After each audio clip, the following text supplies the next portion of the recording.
OPIE. Answer me. 1027 WNEW. We're back with the Opie and Anthony Show. Toll free 877-692-1027. Someone on line 7 has a quick question. Hey. Yo. Jeff, what's going on? Hey, what's up, guys? Hey.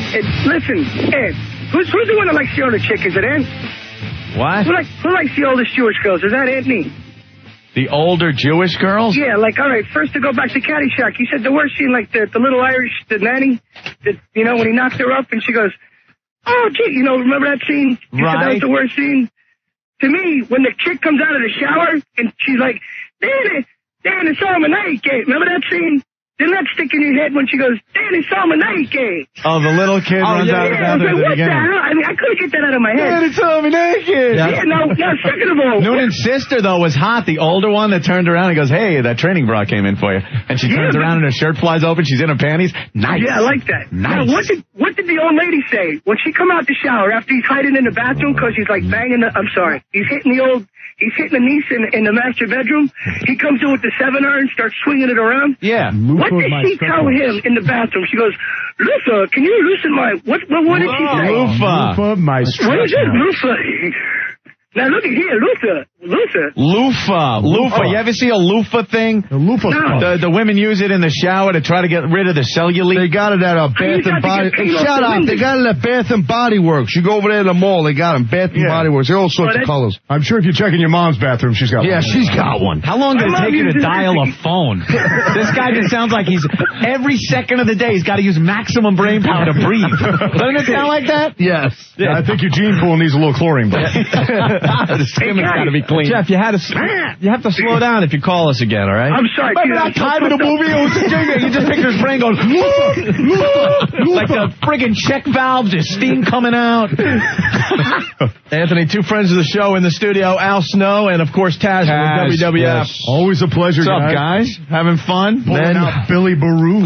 The old Billy Baroo. Billy. Unzip my pants and pull out Billy Baroo. Hey, Judge, $1,000 you missed that putt. Spalding? Favorite of yours, too, right? Yes. Yeah, without a doubt. Yes. Wasted youth. I was watching some of the WWF last night. Saw Taz beating up on Hardcore Holly. Yes, I was victorious. That was nice. Back in the ring. I like that. Yeah. What do you mean back in the ring? Pretty good. Because I haven't been in the ring a lot? No, you took a little time off. Take a little vacation. I know. He's stiffing you a little bit. I think he is.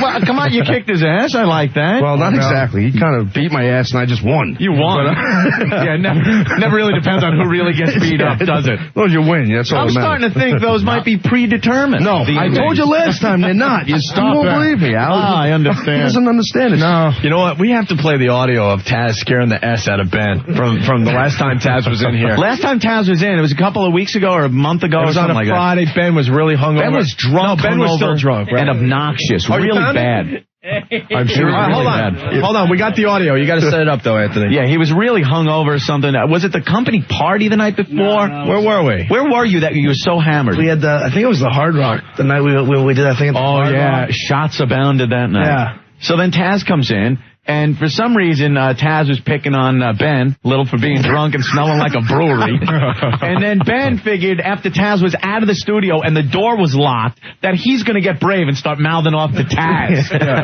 So Rick unlocks the door, but Ben didn't know. So Ben's on the mic going, yeah, guy, big son of a bitch. Taz was on the phone. Taz was on the phone, yeah, and he's ragging him over the phone. Taz comes flying through the door.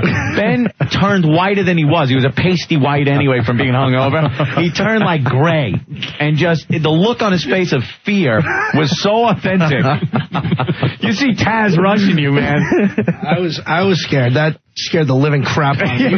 He came through the door about 100 miles an hour. And got right in your face. He was like, you got something to say now? He was an inch from your face. Well, I'd like to say he looks like a different man. I was just saying during the break, he looks tremendous. He's a good-looking kid. Oh, wait till later on. He'll be drunk again. He'll be calling you on your cell phone. Hey, Taz, I love you. He'll be on the sauce in about 2 hours. Yeah, he's the guy. You have the friends that get drunk and just decide to pull out their cell phone and call anyone. at all hours. Oh, yeah. Hey, man, I'm partying, man. You come out, man. I'll hook up. We'll go to this bar. You look, you're like, it's 5 in the morning, you jackass. And Ben's latest move, he's been going to the U2 shows all over the place. Boston, New York. I'm getting calls from the middle of the U2 concert. Oh, and that's great. He's trying to give me a piece of the concert. You can't even hear.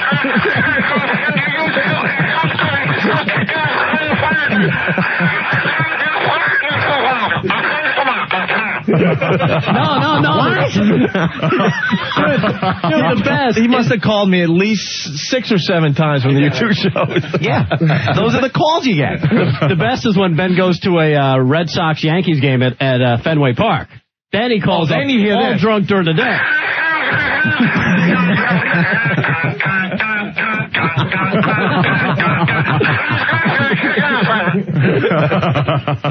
Guy is the most annoying guy when he had booze plus cell phone equals a-hole. So you want to hear the audio? Yeah. Pay attention to the first few seconds. Okay. Hear somebody say something pretty funny, Taz. All right. He goes, Taz.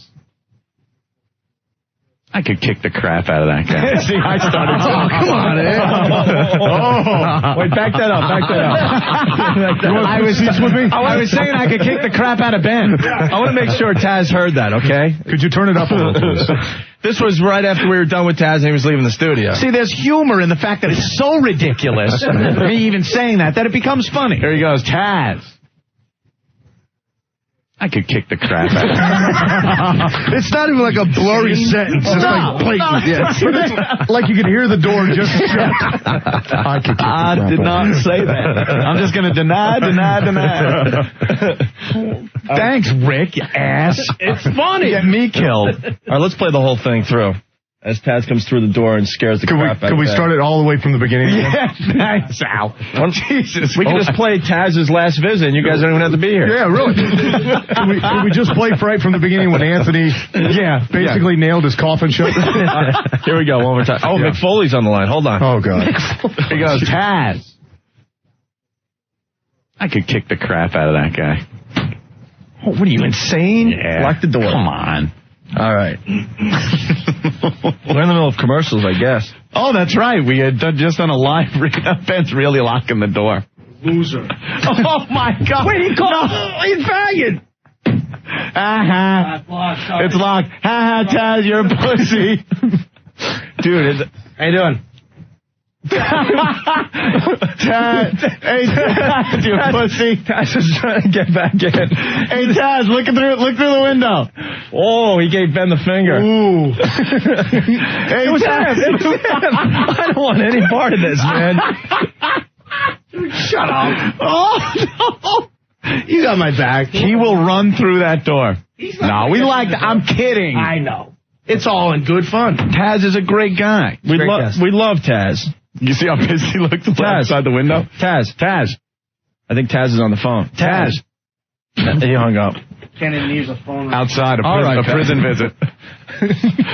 Oh, Jesus. 212-757-1027. They're saying that Taz is trying to call the... Is he? Let me see if this works. Taz? All right.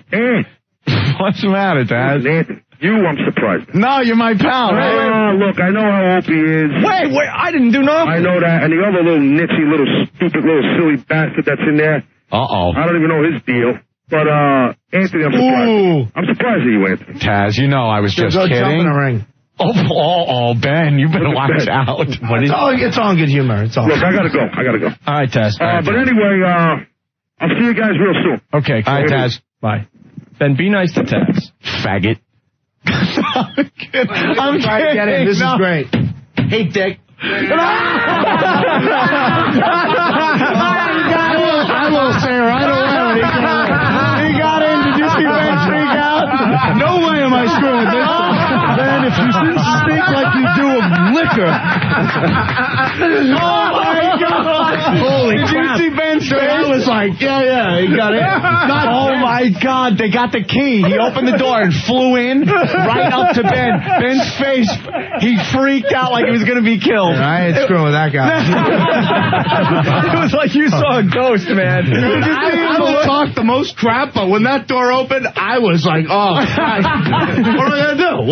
I'm die, Ben. You're going to die. He He was in the middle of saying something. God damn, is that funny? He was in the middle of abusing him again, and the door goes bursting open, and he doesn't look drunk anymore, does he? He was in Ben's face. He just sobered up real quick. All right, there you go. Boy, I sold myself out more than anything. I was going to say, I didn't hear Ben say but maybe 2 words. You just buried the hell out of Taz. You know.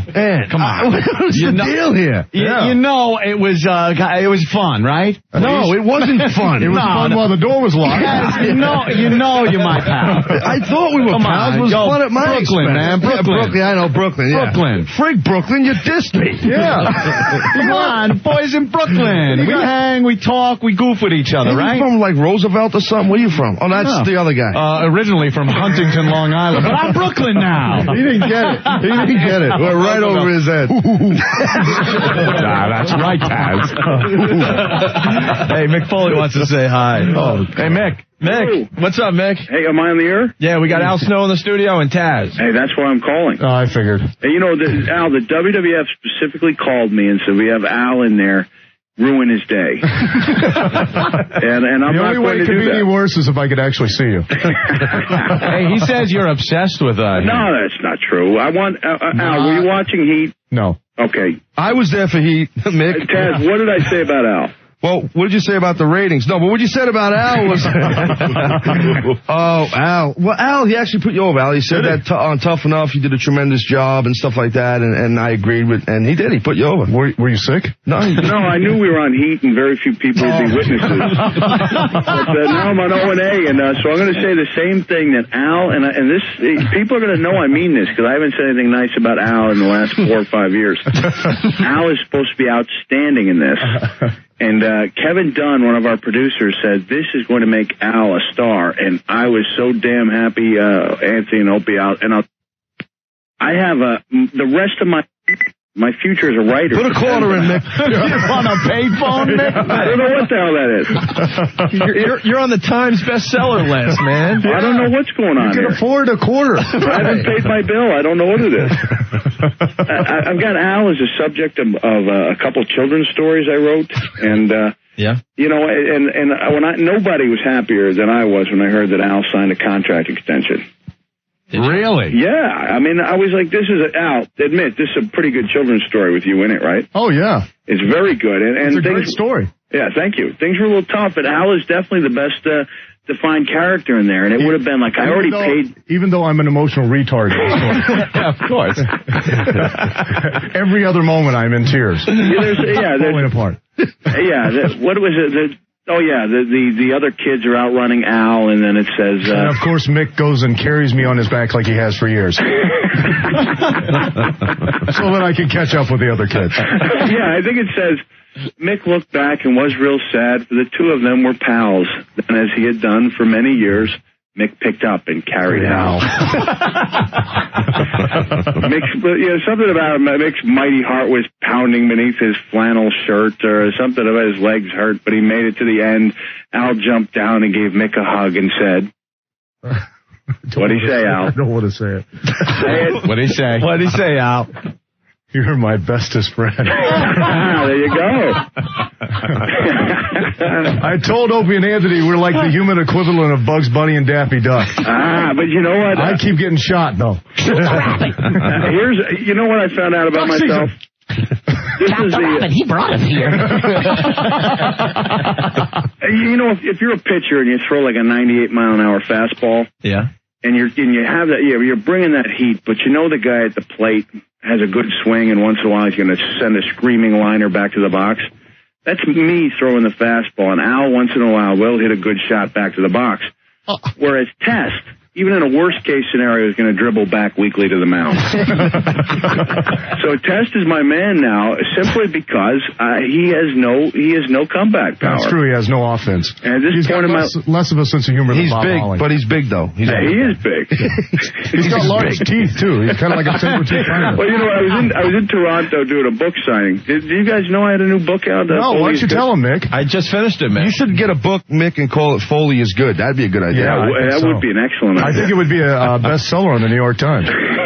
Nick, let the rest of the guys write a book, will you? I'm going. I think I'm done with the Foley memoirs. Are you? I think the audience is about tapped out on my stories, even if they are pretty entertaining. I enjoyed the second book as much as the first, Mick. Yeah, I think so too. Right and I think the first one had so many damn injuries in it that it got in the way of all the fun stuff. I thought I wrote a fun book, and every reviewer, and the reviewers liked it, but they were like, "Oh, he's lost his ear, and he's had stitches." All the stuff that wrestling fans knew and accepted and just took for granted in it. You know, the rest of the world, that was kind of a big deal. Well, you did bring up the penis suplex in this one. Yes, the penis suplex. Yes. But I just want to point out that that's not the first time that the Dick Mango Trio have made a public appearance. You got to talk about that a little bit. Big Jim and the Twins are notorious for coming out at different times when they're not supposed to. Right. Well, that's because Al doesn't wear underwear. Right. During his matches, And your junk just fell out, Al. Well, no, it was it was completely intentional. What happened was, it all started in Kuwait when I took a picture with some small children, and the mother pointed out to me that things were not all quite there. Well, they were all quite there. That was when you were in your bathing suit. Right. And then then the next time was in Louisville with Triple H, and he went to suplex me, and then, of course, again... Your junk comes flying out? Yeah. Not flying out, just kind of... Where did it come out? Like the bottom of your shorts or something? The shorts pulled over and... But in my case... It was just hanging like that. I was upside down, and... his gimmick hold you up a little longer. His gimmick was hanging out. Everything, yeah. His gimmick. When Bob Holly did it with my intervention, that was when then every time when Bob Holly would go to suplex me, he'd hold me up there for like 5 minutes. So I'd he wouldn't know what I was shaking doing. him, trying to get his gun out. Well, no, he'd just hold me up there because he's retard strong. So I would start pointing at his package, and I would start making hand signals, and the crowd would pop. Well, he was getting hot. He didn't know how to get me back. Well, Mick pulls him aside one night in Montreal and goes, I knew something was coming up. We're in the match. We're going at it. Boom, he hooks me, and I was like, uh-oh, this is not good. And he just muscled me up, and he was so strong, he held me up there and just pulled the pants over and boop. The crowd went absolutely silent. They didn't know what for a second they were just in shock, either because of the diminutive size, because we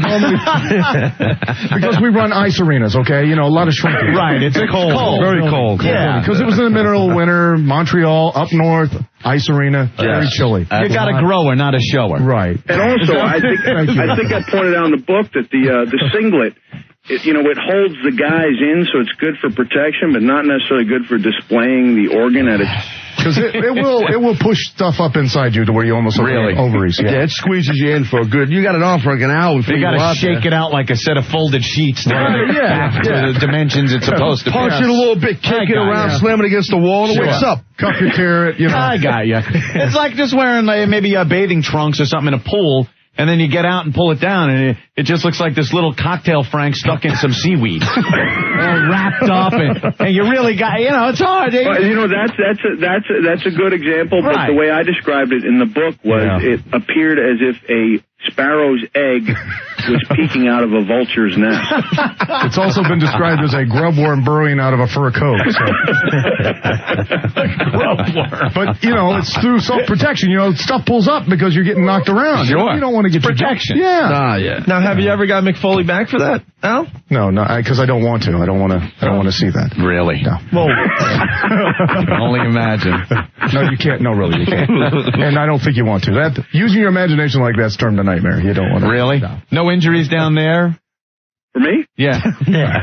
Let me see. You lost your ear. I'm just wondering if there's other injuries no one knows about. You know what? The strangest injury I ever saw was I was in a match just in the WCW days, and Ron Simmons something happened to him on the ropes, and he got out, and he had a laceration that completely went around the circumference of his penis. Oh, God. My son's laughing at that one. Hey, the only other guy that could have done that would have been Scorpio. The guy was, if he'd have gotten an erection, he would have passed out because all the blood would have went from his Yeah. But Ron said the biggest stand-in for Anaconda. He had to try to convince his wife that it happened in the wrestling match. And I was in the match, I saw it. Right? Hey, Al, I got a good one. A Ron Simmons joke. Ron Simmons trick. You know who Chili Willie is? He's an independent guy. Right, yeah. And he does like O&A, he does like the kind of shuck and jive like the old 70s black characters used to do in wrestling. Sure. So I pulled Ron over. I said, Ron, you see that guy Chili Willie? And Ron goes, yeah. Yeah, man. So when he comes back through the door, he's going to be all excited because he's wrestling in front of a big crowd. He's used to working in armories in high school. So I said, tell him he just set the black man back 20 years. so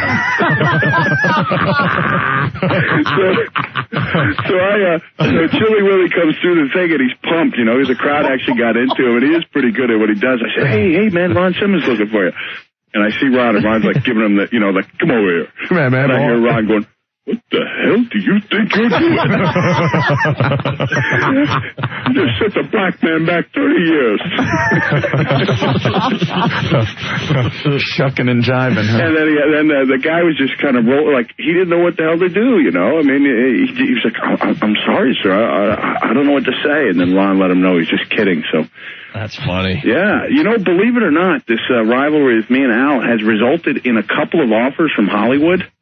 Oh, really? Yeah. I even called Al. There's two things I wanted to do. I wanted to break the Guinness Book of World Records for most roller coasters ridden in 24 hours. Yeah, because we travel around the country and do that all the time. So. We look at, really? Yeah, we look at life on the road as a paid amusement park vacation trip. Yeah. And then that was easy. That was like I didn't have to muster up much courage. And then I had to say, Al, and also, there's people asking if I want to be in movies with you. And I was like, not those one kind. What kind of movies? They like the camaraderie and stuff. We took this inside joke, that went from just making fun of each other in the dressing room, then into the internet, and then, let's face it, there was no Al Snow biography or autobiography. If it was, it'd be so thin it would only have one side to it. Well, if it weren't for me and your penis, you wouldn't, Of course, your penis would just be a short story, so. Very good. Very good, Al. I'm going to have to make a test comment here. Giving you prompts. Look at that. Listen, I'm going to let Al enjoy his day, because, Dewey, what am I supposed to do an hour ago? Play what with you? Soccer. All right, why don't soccer. You go? I got to go take a soccer break. Be a dad. Al, congratulations. I heard this is supposed to be great. So, and O&A, I'll talk to you soon. I don't think it's fair. When I was on the show, remember? Yeah. I came in and I gave and gave and gave. Right. And now you're on syndication. You bring Al Snow in live. I know. Doesn't seem to make a lot of sense. Yeah, Al, Mick, I'm begging you to just, hi, Mick, it's Taz. How are you? Where's the heat, brother? Damn. I know you like 13 years. You put me in your book. You put a picture of me in your book, and you talk about Seinfeld, bury me to Vince, and then you come out, you don't even say hello to me. Not even a hi. Nothing. And on the cover of the book, stole your colors. Yes, he did steal my colors. I know. You were trying to joke around about it, but I could tell you were hot. Yeah, I was ripping on a square. Yeah, he was. Taz was going to sue Halloween at one point. All right. Mick Foley, we got to let you go. Hey, thanks, guys. Come and see us soon. I will. All right. See you, Taz. See you, Mick. All right. In the studio, Al Snow and Taz from the WWF. We got to talk about Tough Enough for a little while. Yes, we do. Damn it, we're here to do a job. It's debuting on MTV June 21st at 10 o'clock. Yeah. Sounds like it's going to be a really good show. We'll get into the details next, okay? Can I get a glass of water? Ask Ben. Yeah, Ben. Whatever you want. Whatever you want, he says. So you'd be like, Syndication now. Opie and Anthony are finally syndicated. Woo-hoo! And to celebrate, they're going to be at Mulcahy's in Wantaw, Long Island this Thursday with Dr. Dirty, Mr. John Belby. The show starts at 9 p.m., so come on down and hang with the guys this Thursday at Mulcahy's in Wantaw, Long Island. From 102.7 WNEW. Anthony, Planet Java. Yeah, the Planet Java sampling trucks, they're crisscrossing the tri-state area for months now, and this Thursday, June 21st, they're making a big-time appearance in New Jersey at the Keensburg Water and Amusement Park from 1 to 5 p.m. Stop by for a wet and wild time and sample the coolest drink to hit the streets yet. It's Planet Java, great-tasting Planet Java, out to kick the competition's ass. Planet Java sampling trucks have cool new flavors, Javadelic, Tremble, and Karamoka. Javadelic's the low-fat milk mix of milk and coffee. Karamoka, it's chocolate caramel in a coffee, really good. Tremble, damn in a bottle. Tremble, if you want to shake more than Michael J. Fox, try the Tremble. Find out what 121 milligrams of caffeine can do. Tremble's the highest caffeinated drink in the country. Yes, this stuff will, it's great, though. You get the idea. Tremble does the trick deliciously. The wildest thing in town. Give Michael a glass of milk and you have a milkshake in it, Al. And a Java. Iced coffee with an attitude and sold wherever Coca-Cola products are sold. If your retailer doesn't have it, demand they get it. Planet Java. Hour. By Opie and Anthony. Serving New Jersey, Connecticut, Long Island. This is 1027 WNEW. New York.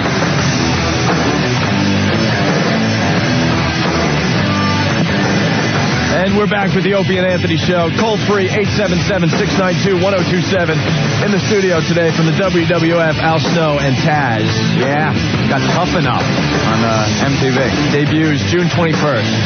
Very cool. But you were talking about your favorite Flintstones episode today. Yeah, you know, and years go by, because I don't sit there in front of the Cartoon Network every day. I fly by it. Don't lie. All right, I do. You like Dexter's Laboratory, don't you? Oh, yes, one of my favorites. That's a good one, isn't it? I watch a lot of television. I grew up, like, watching television. It was my whole life growing up. Hey, you don't have to explain to me. I don't have a life either. You like that kid from the HBO? Remember that show? Yeah. What was the show called? That was, with Brian would sit there and Ben just look. Yeah. You just sit there and watch the TV as you grew up. That was me. I was in front of the TV all the time. What's his name? Brian Ben. And they had to, like, my mother had to just say, "Get out of the house. What are you doing? Go out." You look like you. It's surprising because you look very athletic. Yeah. Thank you, Taz. Thank you. All that cough syrup that your mother used to feed you as a kid never. Yeah, that helps. Believe me, NyQuil. Yes. Yeah. No, I mean, puts you right out. I mean, Taz, do you have a problem with Anthony? You don't like the pythons? Pythons. Last time I seen arms like that, they were hanging out of a nest. If you want a little definition in your arms, you might want to roll the sleeve up and put a pack of cigarettes in. You might grow a deltoid that way. That's actually called a shoulder, a deltoid, so you know. Is that it? Yes. I'm not too hip on the muscle term. I'm shocked. Yeah, because you obviously got them. Yeah, you're hiding them right now, but he's like $1.50 with a soaking whip and a brick in his pocket. All right. Anyway, I was watching on TV. You know what? What would you guys do if we just make this the Al and Taz show? Yeah, that'd be good. Yeah. Well, and Philadelphia would love us. Yeah, I think we would lose a lot of listeners, but if you guys want to do that, sure. Now, what does that mean? Were you taking a shot at it? Well, we give our guests bottled water. And should we host Tough Enough? Being an Opie, maybe? No, you don't want to do that. No? I thought we were all just having fun. Why aren't you smiling anymore? He never smiles. Oh, no. Okay. Because look.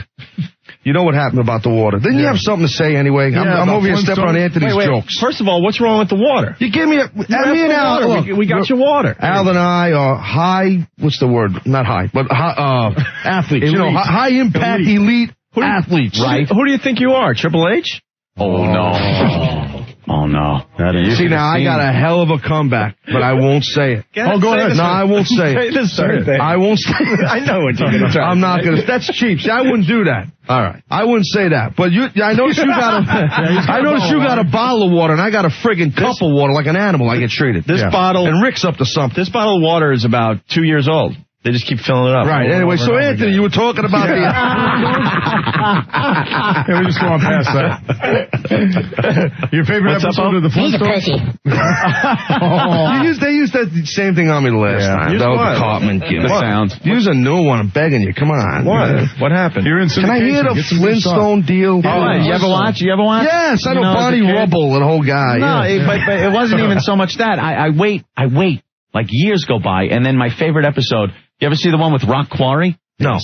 But I am Rock Quarry, right? Yeah, you ever see that guy? He's the actor. It was finally on last night. I'm just going around.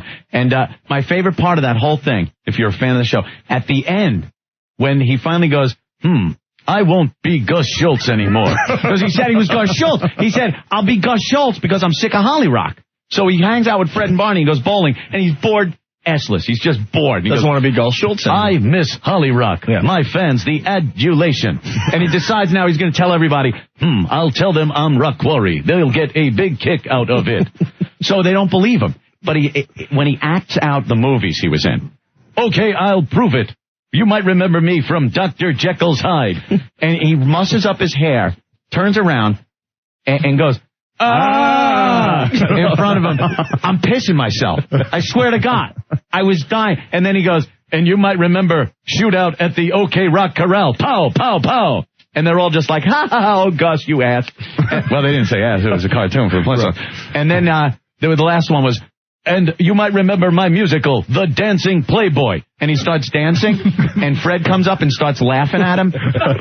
This is the best part. He gets so pissed off, he cocks his foot back, kicks Fred right across the room. He kicks him right across the room, Norton. I'm dying.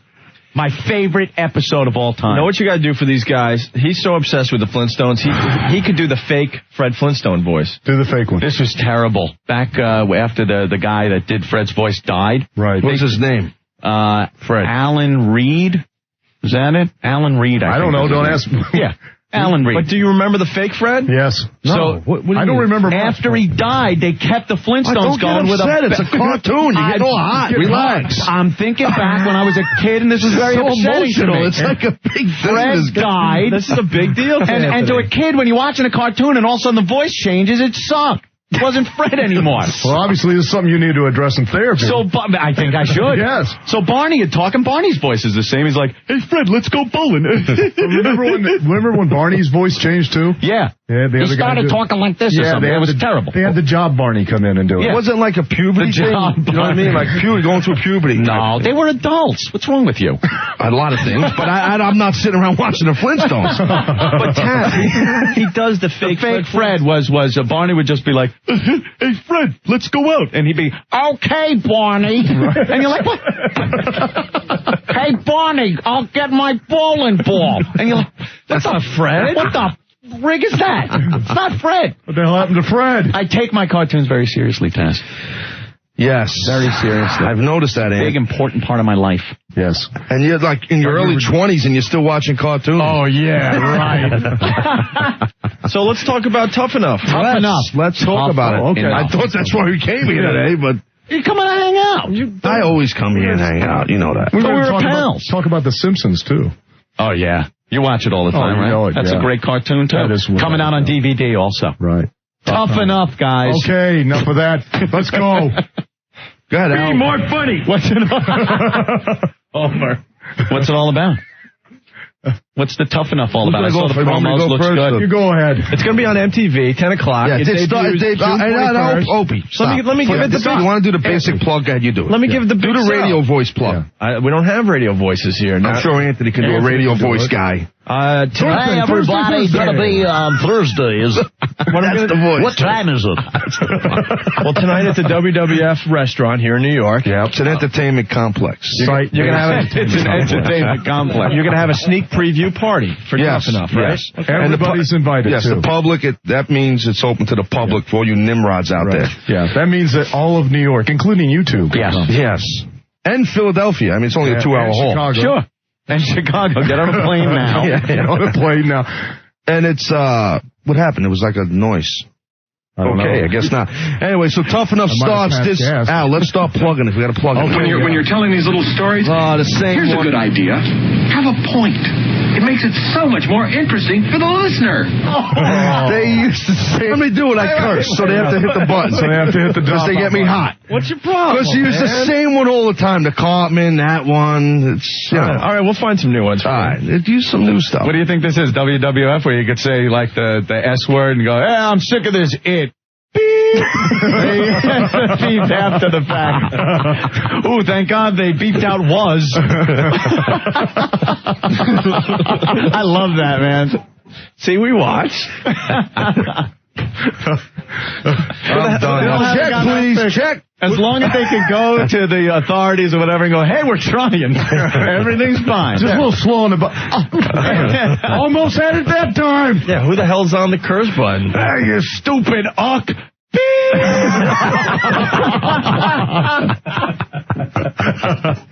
I love that. All right, Tough Enough. What's it all about now? What is this? What's the premise of Tough Enough? 13 people come. They want to be. It's not like any other reality show. Like you guys had that Survivor chick in here that ate the bugs and all that stuff. Yeah. Whatever her name was, she was annoying. Which one? Kimmy? The one Long Island one. No, we like Kimmy. And Dice Clay was here. Yeah. She had sex with Kevin James. Oh, Kimmy gets From, naked for King us. of Queens. King of Queens. We like Kimmy. I'm very proud of him. That's very nice. It's not, it's not a reality show where people come on and degrade themselves for money, and it's not. No. And it's not a reality show. That really sucked. Yeah. Yeah, that was bad. For Taz to paraphrase, yeah, that was... Yeah. And, you know, where you just, you know, they want to be TV stars. These guys come on and they have a dream. They want to be WWF superstars. And is somebody actually going to get to be... Yeah, a wrestler. A female and a woman. Yes. One guy and one girl. Yes. And what do they have to go through now to get through this? Hell. It's gotta be hell. Yeah, Literally hell. I see the promos of Taz just yelling at people, and that right away I'd be like, "Where's the door?" That's on a good day. Yeah, really. Yeah, that's when he's happy. Yeah, get a little physical. What, you throw him around the ring? Yeah. Well, see, the thing was like people thought Al and I were playing good cop, bad cop, but we weren't. Al's actually a nice guy, but then when he gets in the ring, he's smiling and beating people up. It's just for me. At least you know where I'm coming from. He's like... Look, yeah, that's deceptive. Yeah, that's bad with him, because with Al, you don't know what he's going to do. Al comes off like a fun guy. Yeah, nice guy, and then family he man. Slam you. Just like kills you and says, now listen, let me tell you what you did wrong. When the kid's like all bent up. At least with me, I'm like, come on, get off your ass, you son of a bitch. You know, and I'm yelling at them. And Al's like, Taz, you're a little hard on them. And he's like, let me show you how you hurt them. You know, so, I mean, but, you know, this is what happens. Well, Taz has got the one kid on the ground, and he's literally choking him out. Yeah, he's doing the funky chicken on the ground. The kid's like, yeah. But, you know, but the show is good. Taz is going, if you throw up on me, I'm choking your ass out, you bastard. But how is this going to play out? You got the 13 potential WWF superstars, right? Right. And then are you guys voting someone out, or, I mean... Kind of every week, one's got to go? The show progress, yeah, either they get voted off or they kind of weed themselves out, because the show is, you know, Al and I, you know, we went into it, and Tori and Jack and the other trainers, we went into it more of it wasn't about a TV show, it was about training these people the right way to be WWF superstars, and, you know, it's a physical industry, and we had to teach them the physical way about it. Some people just cut out and say, I'm telling you, you'll see it. Oh, yeah, you'll be surprised. You'll see it, and when you check out the, you know, like we said, this Thursday night, 10 o'clock, it debuts on MTV right after SmackDown, which is on UPN. It's a plug. But this is on MTV. The double plug. Yes, double plug. Yeah. And, but anyway, you check it out and you'll see this is what is casting special is but tonight at the restaurant, entertainment complex, site-based gimmick, entertainment complex, is the sneak preview of Tough Enough. So people can come down, the public can check it out and see what you're going to see on Thursday, see it on Tuesday. Yeah. And every Wednesday is Sunday at Carvel. Yes. What? What? So I knew what he meant. What's happening Saturday? I don't know. Too much information. So there's now I'm begging you to help me. Pull me out of the hole. I'm trying. Somebody say something. Just stop me. Somebody stop me. So what happens tomorrow? Tomorrow? I don't know. We go to the gym. We're going to work out. So nothing happens tomorrow. Tomorrow is Wednesday. It's Carvel Day. But tonight, we watch a show that should be on Thursday. Right. This is a sneak preview tonight. OPIE.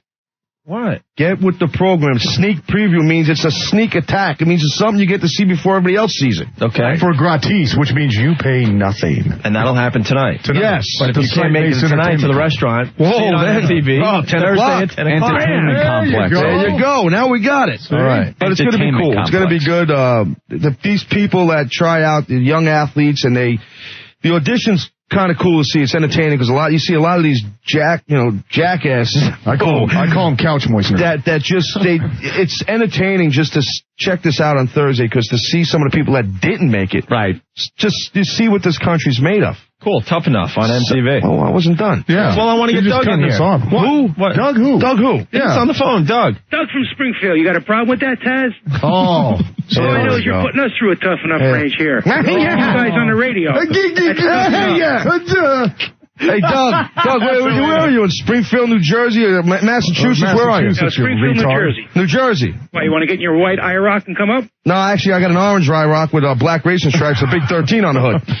Oh, really? You're keeping the gimmick strong there, you schmuck. Slow in the ring? Yeah, slow. I'll tell you what. What do you do for a living there, Happy? Yeah. I'm a hairstylist. My wife. Now you want to play now? Play now. This guy would back down so quick if he was even near you. This is one of those guys that his whole life has been getting his ass whooped, by like people like tougher than him. So he comes on the radio and he's like being tough. Woodsy. Yo, what's going on, guys? Hey. Taz, Al. First, I want to ask Taz. Yes, sir. You throw like a little girl. Shay? I know, you're right. Hey, I hit worse than a girl. Wait, I threw better than I hit. Don't you think I threw better than I hit? He threw out the first pitch at Met Stadium. Yeah, Met Stadium. That was a big moment for the damn plate. Yeah, Woodsy, what were you doing? You were just sitting in the crowd like a... Hey, Taz. Yeah. I was joking around. How close did you come to beating some guy's ass in that damn show? I couldn't hear you. Repeat it again. How close did you come to beating some guy's ass during the taping of that show? There's something wrong with the sound system. Say it one more time. How close did you come to beating some guy's ass? Probably not as close as he is when he comes to see you. I couldn't even hear the guy. What's the next question? Who we got on here? Woodsy's gone, that poor bastard. Woodsy is gone. We have to take a break. Yeah, I know. We're all backed up. Are we? Yeah, I feel kind of backed up. Do you? Yeah. Drink some of the mochaccino that OPIE suggested. Oh, forget about it. Some of the water that Rick filtered through his kidneys before. Are you drinking some of that? Real high impact athletes here. The mocha espresso? Is that what you're drinking? OPIE suggested it. Java. I'm going to shake more than Michael J. Fox. Yeah. You know what happens after you go to the can after drinking that stuff? The back of your shirt looks like you rode your 10-speed through a mud puddle. Remember that? You get that right up the back to your neck. Oh, I can tell you about one time. Your underwear looked like a shoe shine rag. I got it in. I can tell you about a time in Boston when my rear end exploded after eating Chinese food. Oh, my God. Literally, yes, I don't know. Like that. Like just stuffed an M80 up my ass. Hey, it was done. That was over. Yeah, I didn't have to. That quick? Did it make You made a mess. No. Okay, WWF. Michael, what's up? Hey, Anthony. What? Sorry, I don't want to say anything to Taz or Al, but I have a favorite Flintstone episode as well. Yeah? That's the Dr. Sinister one where the opening volcano comes. Right. The judo chop one. Yeah, who was that was the one with the spy, and then Fred and Barney had to help him out? Yeah, they're going to get ice cream or something, and all of a sudden they're flying around and they're... I'll take rocks over rocks in a dirty glass. And there's this woman, I'm too important to die, you stupid good-lookings. This sounds like a guy that found Bugs Bunny attractive when he dressed up as a woman. Thanks a lot, Taz. That's good. That wasn't Taz, it was Al. That was Al. It seems like every caller wants to bury me, so you might as well jump in too. What's up with that? Because the whole thing is people, they love to hate me. Yeah. No, because of my persona. But I like you. No, Al, you know I got a positive call for Taz. Chris, what's up? It's impossible. Chris. What's up, man? Hey. Chris, what's up? I'm begging you to say something nice about me. I wish I could, man, but you come on as a big tough guy. I don't think you're as tough as you think you are. Oh, yeah? What are you, where are you now, Chris? Where am I? I'm coming back from work. What kind of work you do, buddy? A bail enforcement and recovery agent. So you're a law enforcement type of person now? Bounty hunter. That's me. So you're a professional man. You're protecting the public, society. Yes. And you're going to come on the air and try and insult people that entertain young kids on television like I do. I'm not trying to insult you, but sometimes you come off a little too hard, man. Maybe because that's my job. Maybe that's what they pay me to do, is be a tough guy. What do you think? I mean, Vince pays me to do that. When are you people going to get it? What do you get paid to, like, watch the cell and stuff, right? No. I get paid to chase the guys that don't show up in court. After they get bail, they get posted bail. I don't know. You know Joey Numbers? The taser. Frankie the Finger. All right, Chris, thanks. Thanks, man. Okay. Mr. Bounty Hunter. Yeah, I think he works at a 7-Eleven. Yeah, I know. He's a bounty hunter. Yeah, he's like, you know what? These guys are giving Taz a hard time. He's just doing his job. He's not unplugging the Slurpee machine while this guy's really? You know, he's not going under going, I'd like a Parliament Light. No, this Parliament Light. No, this one. You know? Bounty Hunter my ass. Bounty Hunter my ass. The guy's selling magazines. Yeah. We should take a break. Running his own newsstand. Entrepreneurial venture. I'm running my own newsstand. Who was that lady on the highline? That's Barbara Kiesling. And who is she? Babs? She's got the book. Good Babs, baby! Good Girl's Guide to Bad Girl Sex. Nice. Really? Yeah. Good Girl's Guide to Bad Girl Sex? Did we get to stay in here for that? Yeah. So Good Girls. The Over 40 magazine that's got the stain on the cover already. I know, isn't that disgusting? Yeah, Taz was checking it out. I'm still trying to figure out the title. It's Good Girls that want to have this bad girl sex. Uh-oh. They don't want to be sluts and whore bags, but they want the sex that the sluts and whore bags get to enjoy. Gotcha. But they still want to be good girls. It's very well put, Ann. Thanks. So they want to take a big C in their face, and they just want juice all over their face. Like camel spit. Right, but they still want to be considered good girls. Right. They want to spread their A's open for big friggin' C's buried up to the B's, up their A. Right. But they still want to be good girls. They want to be good girls, okay? Okay? So you want to be a hose bag slut hooah, but then you want to go take your girl to the brownie meetings. All right? You want to spread your cheeks and accept man junk, but then you want to go to the bake sale. Okay, I get it. Drive the minivan. Drive the minivan. Yeah. But then you want to suck a C. Yeah. Drive the minivan up your A. I'm going to talk to her next. Call me a sucker mom. Hey, you sucker mom. We're going to talk to her next. It could be ugly. All right. It could get ugly with her next. Stay there. Syndication now. Opie and Anthony are finally syndicated. And to celebrate, they're going to be at Mulcahy's in Wantaw, Long Island this Thursday with Dr. Dirty, Mr. John Belby. The show starts at 9 p.m., so come on down and hang with the guys this Thursday at Mulcahy's in Wantaw, Long Island. From 102.7 WNEW. 102.7 WNEW is The Sports Guys at 5 a.m., The Radio Chick at 9, Ron and Taz at noon, Opie and Anthony at 3, Don and Mike at 7. The Sports Guys, the 1 millionth pledge. We are one away. How many people do you pledge, Andy? 180. You got it, sir!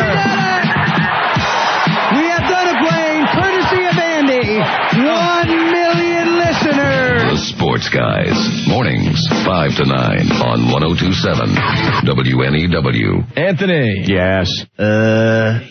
Optimum Online. Right, summer movie season here with some of the biggest and most exciting movies to come out in years. And the best part, right now, you get 4 free movie tickets to Clearview Cinemas. That's right, just pay a visit to any participating Clearview Cinema between now and September 6th. And you receive a voucher good for 4 free movies when you sign up for Optimum Online at The Wiz. Optimum Online, high-speed internet access through your cable TV line. Means you can download speeds up to 100 times faster than any dial-up. And now you get 4 free movie tickets when you sign up. Just go to any participating Clearview Cinema. That's right. Pick up a voucher, bring it to The Wiz, and sign up for Optimum Online. It's that easy. Not only are you going to get super fast internet access, but you're also going to get 4 free movie tickets to Clearview Cinemas. Offer good where Optimum Online's available. Call Clearview Cinemas near you for participating locations. Pick up your voucher today and get ready for 5-star movies this summer. If only everything were as fast as Optimum Online. The Cruel Circus, Ron and Fez, middays, noon to 3, 102.7 WNEW. OPIE, Anthony, 102.7 WNEW. We're back with the Opie and Anthony Show. Give us a call, toll-free, 877-692-1027 in the studio. Al Snow from the WWF and Taz. We're having a good time. Also from the WWF today. Yeah. Very cool. They're here to promote Tough Enough. That's going to be on MTV this Thursday at 10 o'clock. Haven't talked too much about it, but... No, that's for sure. The Flintstones got a hell of a plug. Because I tell you, I'm going home tonight and I'm turning on Cartoon Network. That's right. But this is our show. We just hang and then we get some of the info out for the folks. Doing the sneak preview tonight at WWF New York. Entertainment Complex. It's site-based. And hey, that sneak preview thing tonight, Al, at the restaurant. We're going to be there. You know we're going to be there, and Jackie too, one of the we're the trainers, and we're going to be at the sneak preview tonight. I may go watch Flintstones. I don't know. Yeah. Well, no, I'm going to watch. I'm watching the premiere of Tough Enough. Thanks for nothing. That's what I'm going to do because I'm a company man. For nothing. Listen, I'm begging you, Al. I'm sorry. Yeah, I'm a company man, Al, and I'm going to watch Tough Enough sneak preview tonight. And I am too because it's a hell of a show. All right, that's at the WWF restaurant. Billy Baroo. Listen, we have a... Wow, she's... How about a Fresca? We have a... Spalding? We can do that all day long. Snails can't fix his house. You're no gentleman. Hey, I'm no doorknob either. Thanks for nothing. Ooh, dancing a living dead. Ooh. Oh. What do we got here now on the phone, Opie? Well, I've been very excited about this ever since Rick told me that this woman's going to be on. She can't hear us. Oh, good. I thought she was there. All right, who's the host bag on hold? I thought she could hear us. We book people on this show so we can make fun of them. Thank you. We call it bad. As I look right at Taz. We call it bad guest day a lot of times. But this might turn out to be okay. Might be good. We'll see if she can hang with us, all right? Look how hot she is. She used to be a Playboy or something, and now she's writing books. I'd like to point out that my 6-ounce cup of water you guys got me is empty. I'd like to point that out. Could you think maybe Rick could run a few more ounces to his kidneys for us? Why are they getting little... Don't we have bottled water on ice? They had to redo your contract so there's no more bottled water for the guests. All the money goes to you guys. You know. All the resources are kind of tied up. Would you like some more water? Yeah. No, I'm fine. Like a llama. Yeah. You enjoy your bottle of water, Opie. I'll be okay. Would you like some camel spit? Yeah. Okay. Banana juice. Her name is Barbara Kiesling. Yeah. She wrote a book, The Good Girl's Guide to Bad Girl Sex. Now, this is a great concept. Good girl, but she wants to have some of that nasty sex that her slut friends talk about. You know? They're like, you should have seen last night. 2 guys had me on the rotisserie. They're playing cards on my back. You know, that kind of sex. Right. But she's a good girl. Right. She wants to remain a good girl, but have that kind of sex. Impossible to do. Once you're a slut, you're a slut. Well, let's talk to her and see how this goes. All right. Get her on the line. I'm waiting. Is she there? Well, they kind of... All right, here we go. I'm so excited. Hi. Barbara. Hello. Barbara. Welcome to the Opie and Anthony show. Hi, which one of you is which? We're both on the line right now. Okay, but which one of you is Opie and which one of you is Anthony? I'm Opie. Okay. I'm Anthony. All right. How you guys doing? Good. Good. Okay. So what's up, Babs? Tell us a little bit about your book, please. Okay. The name of my latest book, and it's one out of many, is The Good Girl's Guide to Bad Girl Sex. Uh-huh. And what it's trying to do is show women, especially younger women. Wait, Barbara, 1 second. We had we had a little accident here. Barbara, we got the title Good Girl's Guide to Bad Girl Sex. Is that possible for a good girl to have? Absolutely. And what I'm showing women how to do, and again, this is kind of young women, maybe age like late teenage through about 35 or something. Late teenage? Now, Barbara. Well, I'm a father, and I don't know if I could, I would want my late teenage girl, especially the keyword teenage, to be having any kind of sex. Right. Well, recall that age 18 and 19 are teenagers. True. True. Okay, Barbara. Yeah, he gets confused with that. Right. What I'm saying is. I was talking. 1 second. Everyone, I want to talk. Okay, sorry. Now I noticed, Barbara, that it says you're a doctor and a PhD. What are you PhD in? I have a PhD in psychology. Ooh, okay. Wow, so she could actually do therapy on you, Opie.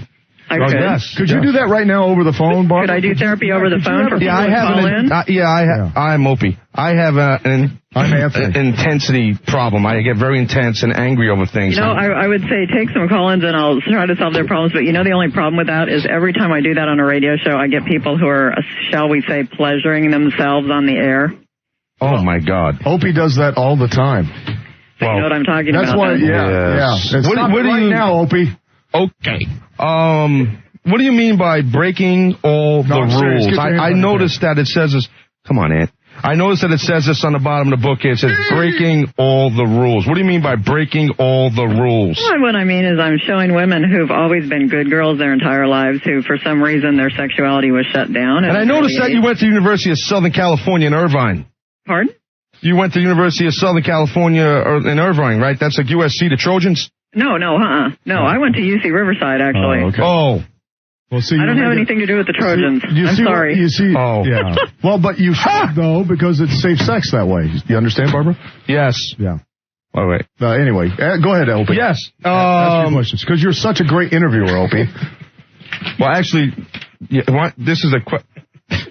No. Yes. Okay, 1 second. We have a problem with spillage in here. Yeah. Okay, then it says now, dressing the part. What is this? What is that? Dressing the part. Well, the book has a whole chapter on how a girl who is used to dressing very conservatively can spice it up a little bit without feeling like that she's, turning overnight into a slut or anything like that. Oh, watch your language. This is a family show. Yes. Barbara, now, was this book written from your personal experiences? Or? Partly, but it's mostly written from the experience of my students, who are, again, about 18 to 25 years old. I teach... Could you give us some examples of that? Sure. I teach human sexuality at Cal State Fullerton, so I talk to hundreds of girls a semester.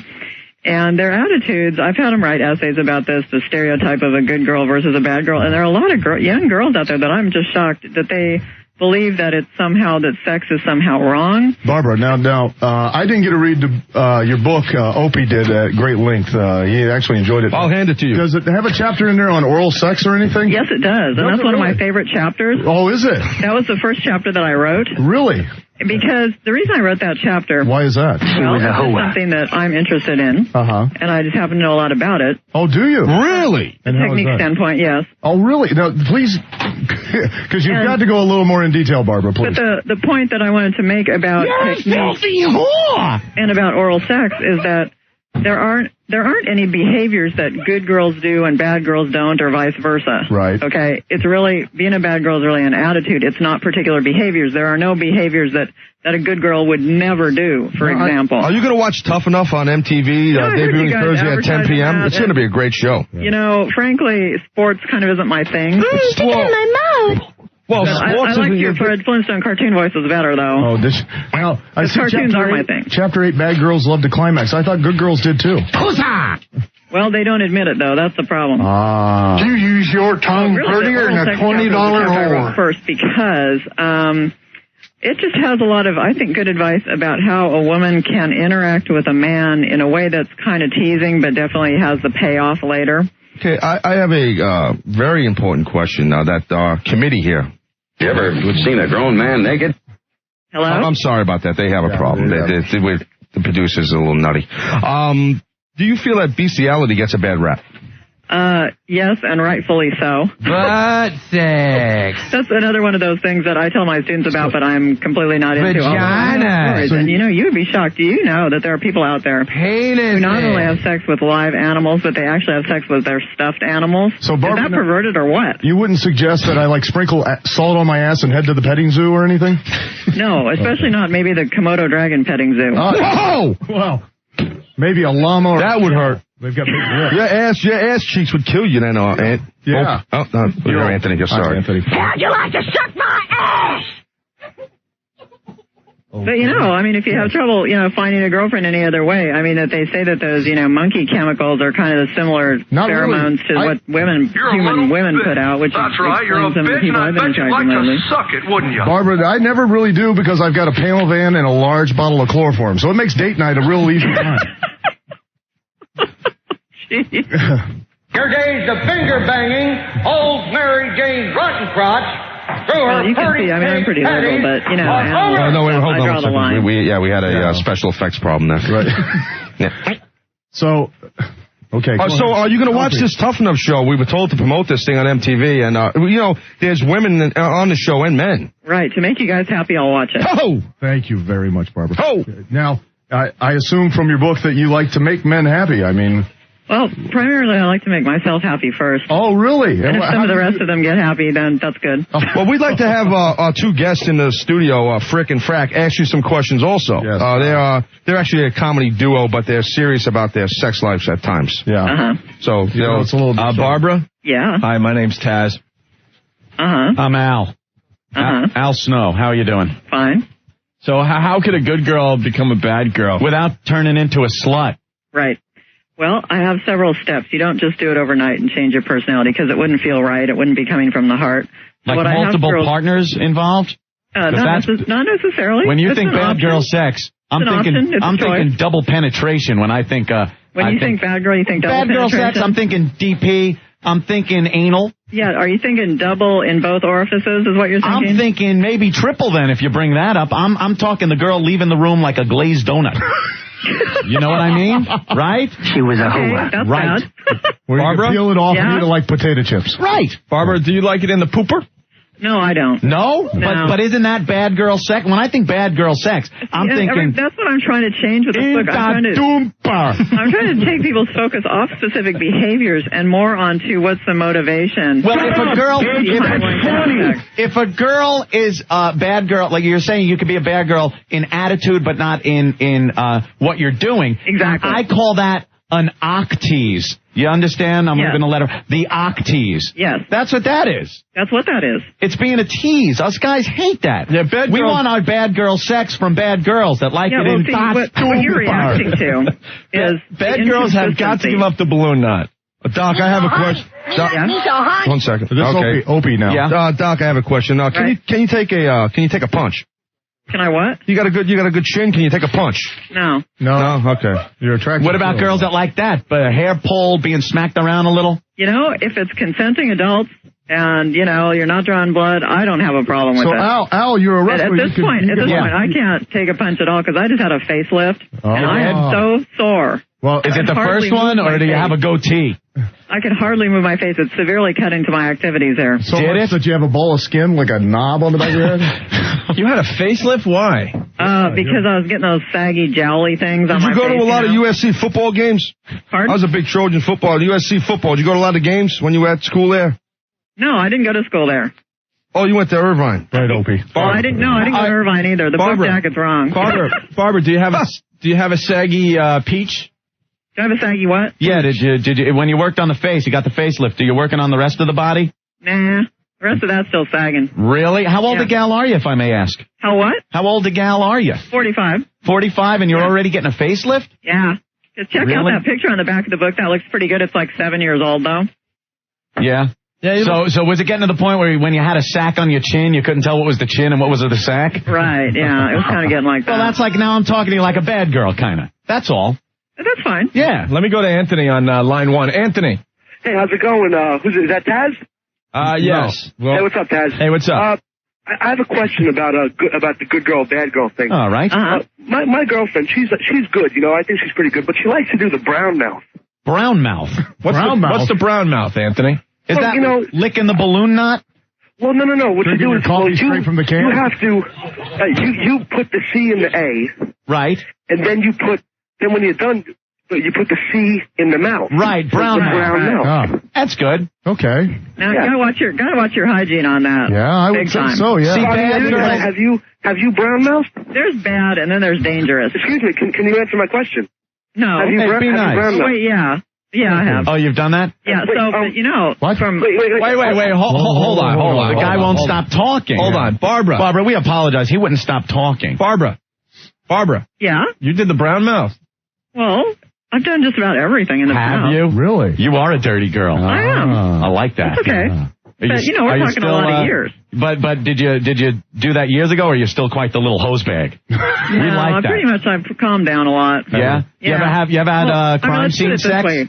You ever have I'm not crime exactly scenes? attracting like the major studs at this point, you know? What's a crime scene sex? Barbara, you ever have crime scene sex? What's Did I that? ever have what? Crime scene sex. When she's having her friend. When you have the little friend during the month, and after you're done, the bed looks like a crime scene. Were you ever in Hey, Doc, were you ever in Vietnam? No.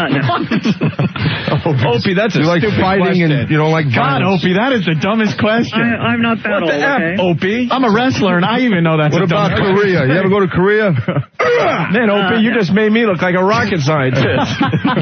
This is Taz. I'm usually the stupid one. So now, Taz. Oh, that was good. Taz, you're a wrestler. Would you like on a woman? Would you put a figure 4 fudge lock on her? Do you? Thanks. Or fudge lock. Do you watch Jag?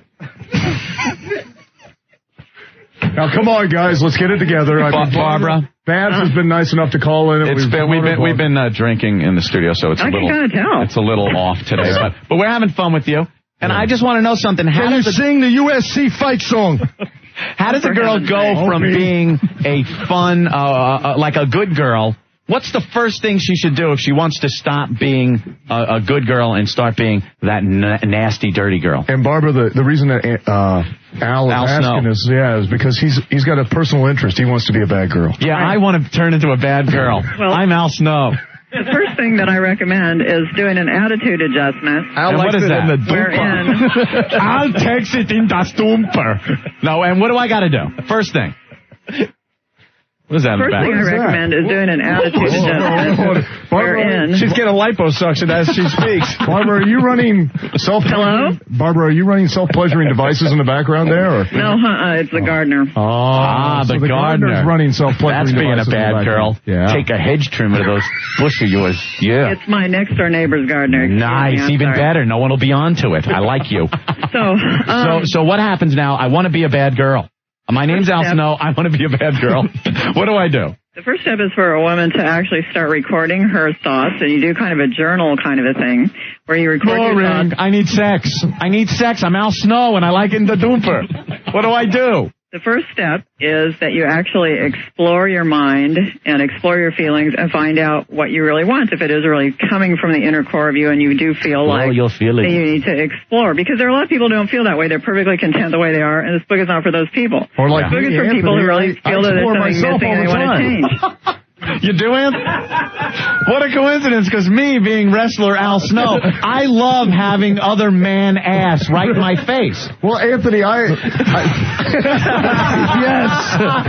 Hey, Doc, do you watch cartoons? Yes, I do, actually. And you know what's your favorite one? Well, I like Warner Brothers. I like all the Bugs Bunny stuff, you know. Bugs Bunny. We have him in the studio, I think. Well, Fred Flintstone was here earlier. I'll tell you what, Opie. What? I mean, did you ever notice, like, Bugs Bunny? I like duck-ass, Doc. I'll tell you, when I used to watch Bugs Bunny dress up as a woman, I used to pleasure myself while doing that. Very proud of you. Thank you. I have a question for you, Doc. How many pits are in a pear? How many what? How many pits are in a pear? Come on, you're a doctor. What's the answer? How many what? How many times I got to repeat more? Of fruit? How many pits? No. You know about... Hold on. How many pits are in a pear? Seriously, Doc, I've got a question, because, like, I have this serious fascination with young Asian men now. What do I do about that? Young Asian boys? Why do you want to do anything about it? Because it disturbs me. I mean, you know... He learned that from me, Al Snow, and maybe he's a little curious about what Al Snow told him about his experiences with young Asian men. Well, it's tough. I mean, I live here in New York. I'm stuck in a radio station all day, and it's not like I can find a lot of Oriental guys, you know. It's not like a Japanese concentration camp around or something, you know. And I especially like them with no teeth. Barbara. Gummy! Barbara?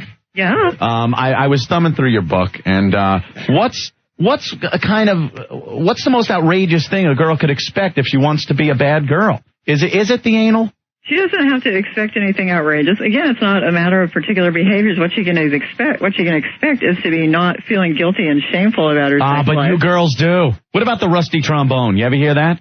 No. The rusty trombone, where a girl starts manipulating with her tongue the balloon knot of her boyfriend. You know what the balloon knot is? Blow up a balloon, tie it in a knot. Now look at it. What does it look like? Now you got it. No, I got it. And then she does the reach around and starts working it like a rusty trombone. Now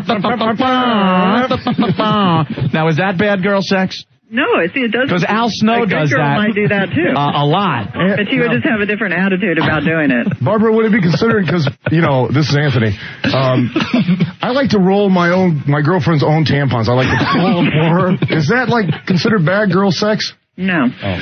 At least it's with a girl, because me being Al Snow, a wrestler, I like just things with other men. Well, you know, you like big, sweaty, meat-slapping mastodons. As Al Snow, yes, I do. I just want to hear her sing the fight song. That's all I want, the USC fight song. I know you went there. Opie, shut up, Opie. No, I want to hear the fight song. Barbara? Yeah? Because she's boring me now. I didn't go there. Barbara, your book has too much reading. I know. No pictures and too much reading. But still, I really appreciate the chance to come on the show and promote the book. We appreciate you coming on our show, on their show. Yes. Opie and Anthony. Yes, because I'm now looking at finding the erotic artist within. When I go home tonight, I'm going to find my own erotic artist within. I'm seeing a lot of psycho stuff in this book, though, like psychological stuff. Back in a ball well, again. Of course, I'm a psychologist. What do you expect? Yeah, but I'm into the whole bad girl sex part of this. Being Al Snow, I want to be a bad girl. Yeah, but you know what? You know what, Al? Yes, Anthony? If I could ever, like, you know, do like a dog, I'd never leave the house, you know? It'd be like me being Al Snow. I've done dogs, and it's quite a lot of fun, Anthony. Anyway, Barbara? Yes. Thank you so very much. Well, you know, you're very welcome, and thank you. And I just feel almost guilty because I feel like I'm keeping most of you from your favorite activities by having this conversation. Well, me being Anthony, you certainly are, because I tell you, I like nothing better than to rough up the suspect as much as I can. I tell you, if I'm at home for a couple hours waiting on the cable guy, I'm flogging the dolphin. Really, Anthony? One time I was so much, my urethra closed down. They had to open it up. It was like a volcano. It just collapsed, you know. That's something. That should be the sequel here. I was in the double digits that day. Well, let me just tell you. Why don't you leave us with something?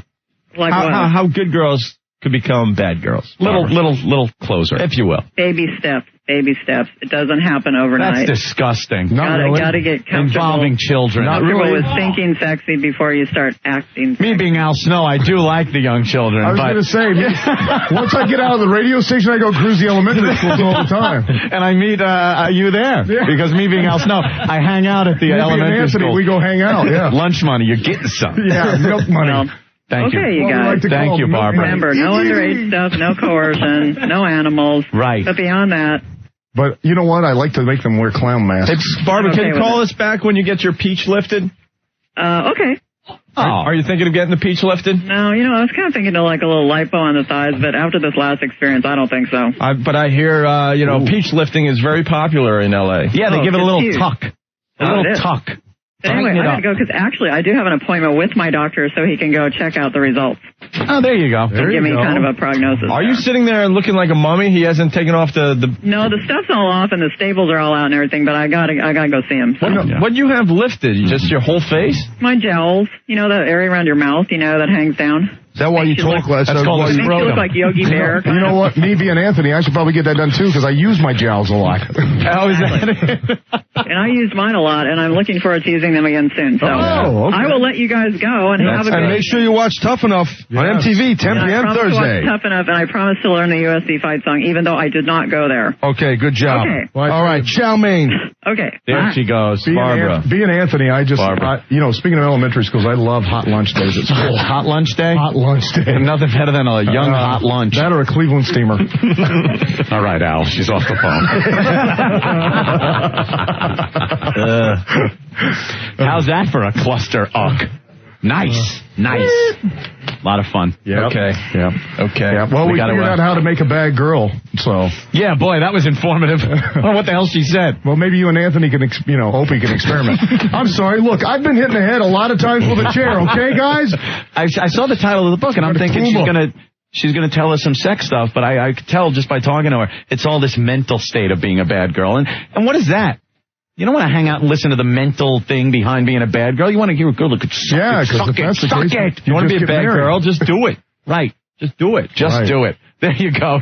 Just Psycho Mark's holding up a porno mag. That's a bad girl. Just do her and then wipe it off on the curtains. That should have a toll booth on her thigh. Holy Jesus.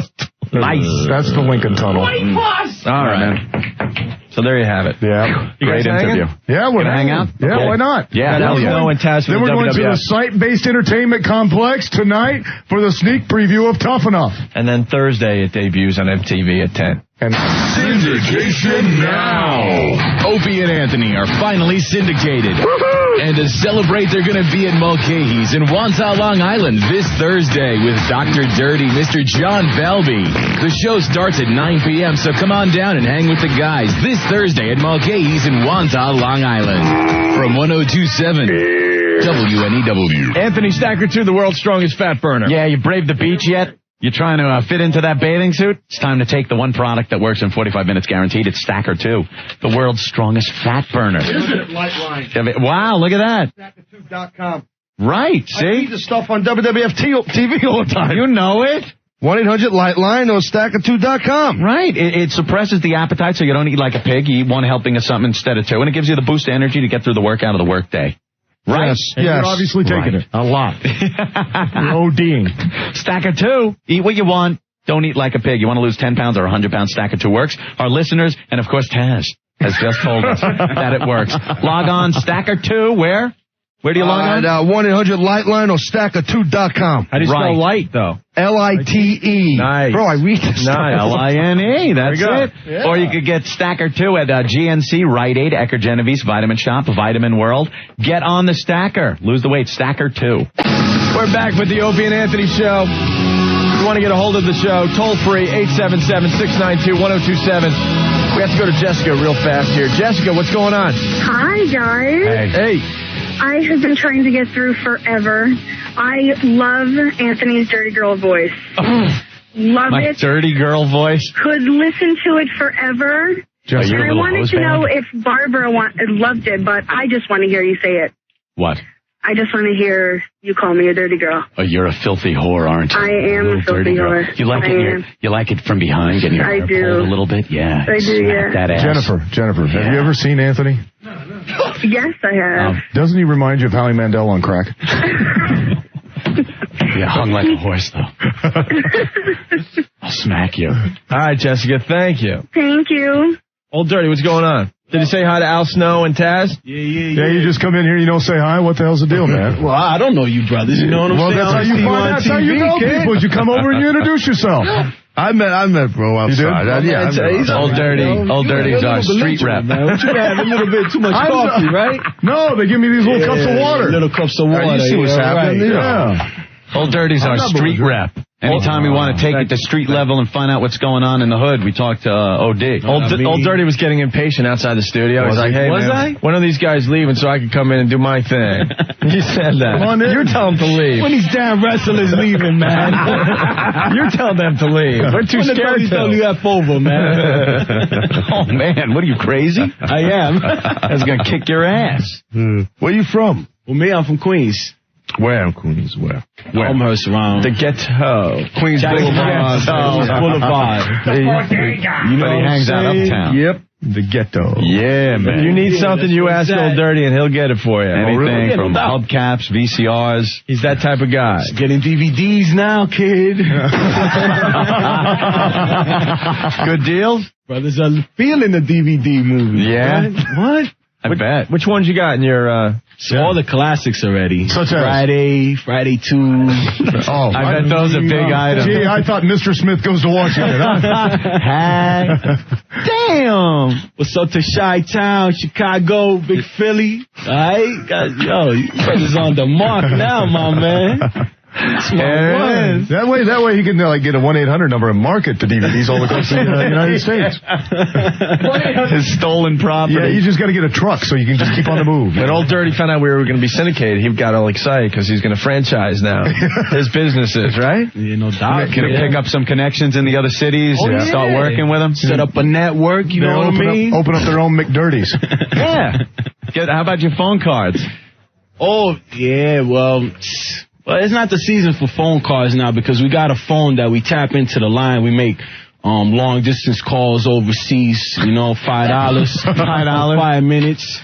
And then you get relatives out in Jamaica, Caribbean, and South America. There's nothing better getting a cell phone bill. All of a sudden, it's $600, $800, and there's calls there to all kinds of South American countries. So you found one payphone that you can tap into, right? Oh, yeah. And then they line up and they make their calls to home. We got them lined up around the corner, but you don't want 5-0 seeing a whole line of people on one phone. Right. So and then you call the next one over. Yeah, we got a little water for them, whatever they want. Oh, so you got water for your people. But they don't even have water for us here. Well, that's enterprising. I'll come down there and hang out with you by the phone because at least I can get a drink of water. That's pretty enterprising, OD. Yeah, see, now Dirty will give me water. You guys won't. What's the deal? I don't know. Joe, what's up? Yeah. Hey, how you doing? We're doing well today. I just want to say you guys are the best thing. Good luck on your syndication.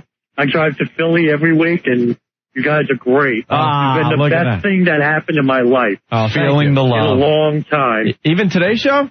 Yes. Oh, good. Taz, Al Snow. Shut up. See, that ain't right. All right. Well, the guy was just getting rid of the compliments. You got compliments. Jocelyn. Yes? What's up? I wanted to play What's in My Panties. Yeah. Oh, nice. All right. I got a good wow story for you, too. You want to hear that first? Sure. Where are you? I'm in Trenton. Trenton. All right, here's something from Philly, right? It's like a little 10, 15 minutes from Philly, right? No, more like an hour. Trenton? All right, so you help us out with Whip 'em Out Wednesday? Dirty with the GPS this happened I'm originally from North Jersey. Yeah. It happened about, it happened a while back, at least a few months. Okay. My friend and I were driving around. We see a guy with a wow sticker, so we wowed him. Yes. There's a cop at the intersection. The cop pulls us over, and he tries to get us to wow him. Of course, cops like it too. Well, we would have, but he didn't have the sticker, so we wouldn't, and he fined us.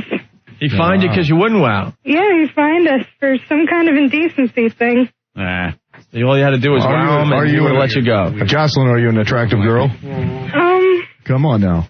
Because if you were an attractive girl, you wouldn't have gotten the fine for indecency. Yeah, she just said she's not an attractive girl. She said you're not really. You're not really an attractive girl? I'm a little chubby. Hey, but it's on the phone. You could have lied. Well, you know what? I'm sorry. I wanted to be honest. You use Stacker 2. Well, let me take the chart out. How tall are you? It's a great fact. I'm 5'3". 5'3", okay, 5'3", okay. Cross-reference now. Cross-reference with the weight. How much do you weigh? 114. 114 at 5'3"? 114? Well, you could get it. And you're calling yourself fat? You're good. You got an eating disorder. I like that. That's called bulimia. Yeah. It's actually 214. I'm thinking of a word, anorexia. I think that's it. Yeah, wow. You're not fat at all. What part of you is fat? I have a beer belly. I drink way too much. Yeah, that's right, baby. Tell him. Nice. You sure that's not a kid getting ready to pop out? Hell no.